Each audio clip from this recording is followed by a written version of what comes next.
mundo ng volleyball, muling naghari ang National University sa UAAP Season 87 Volleyball matapos makuha ang ikalawang sunod na golden double sa men's at women's division. Yan ay makaraang masweep ng NU Bulldogs ang FEU para makuha ang ikalima nitong sunod na titulo sa men's volleyball. Para sa detalye, tutukan sa report na ito.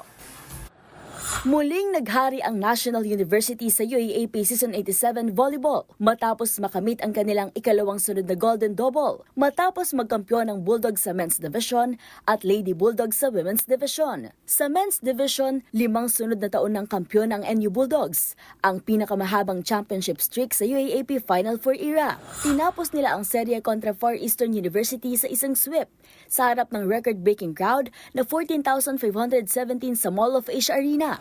Tinapos ni senior outside spiker Leo Aringo ang laro sa isang championship winning point. Siya rin ang pinangalanang finals MVP dahil sa kanyang malaking ambag sa ompensiba at pumumuno sa koponan. Samantala, wala ring kupas ang NU Lady Bulldogs na tinapos ang finals sa isang dominating 3-0 sweep kontra De La Salle University para sa kanilang ikalawang sunod na kampyonato at ikatlo sa loob ng 4 na season. Sa kauna-unahang pagkakataon sa kasaysayan ng UAAP Volleyball, 2 manlalaro ang pinangalanang co-finals MVP. Ang outside spiker na si Vansha Linsug at libero na si Shaira Hardillo. Nagmarka rin ang season para kay Bella Belen na itinanghal na UAAP Season MVP sa ikatlong pagkakataon. Kasama na siya sa hanay ni Alyssa Valdez at Aileen Ege bilang iilang manlalaro na 3 beses nagkamit ng individual honor na ito.